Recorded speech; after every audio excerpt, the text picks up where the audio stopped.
Juste avant de continuer sur la deuxième technique, sur la formation Color Toning, une petite vidéo pour vous montrer comment créer un raccourci pour l'outil appliqué à une image qu'on a défini et on a utilisé dans la première technique, la première vidéo, donc avec le raccourci, si vous êtes sur Mac, Alt, Shift, Commande A. Vous allez dans Édition, vous allez dans Raccourci, Clavier.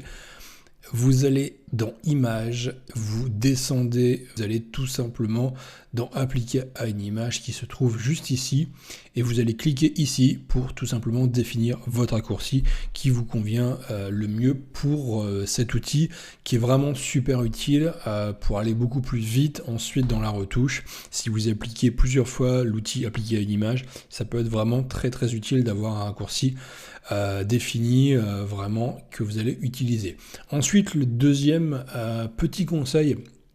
que je ne vous ai pas indiqué dans la première vidéo, c'est de prenez votre temps quand vous retouchez une image, dans le sens, essayez de regarder votre image plusieurs fois et de prendre un temps de repos de 15 minutes, de 20 minutes, d'une heure, avant de finaliser complètement votre image et avant peut-être de la publier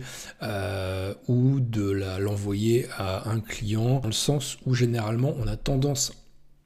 à finaliser une image très rapidement, à faire une retouche, par exemple à ajouter une couleur. Ici on a ajouté du bleu et du jaune peut-être trop fortement, et tout de suite de vouloir la publier. C'est pas, enfin, votre œil généralement va s'habituer vraiment à une retouche, à une couleur particulière, et peut-être que vous allez continuer la retouche sur un autre élément et vous allez devoir tout recommencer parce que vous avez été trop loin sur la retouche. Alors ici, c'est pas tout à fait le cas, dans le sens où on peut encore modifier éventuellement la couleur qu'on a utilisée ici pour le color toning, mais dans un sens comme dans l'autre, prenez toujours un petit temps de repos pour regarder votre image une deuxième fois au repos, avec un petit temps de repos. Ça peut vraiment vous aider et essayer, si peut-être vous retouchez par exemple en soirée ou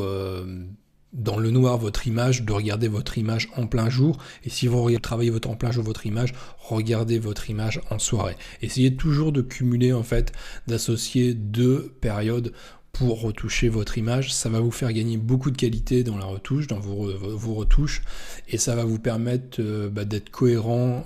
dans la retouche de vos images et de pas finaliser une image trop vite en allant peut-être en voulant en faire trop sur une couleur, sur une retouche peau, etc.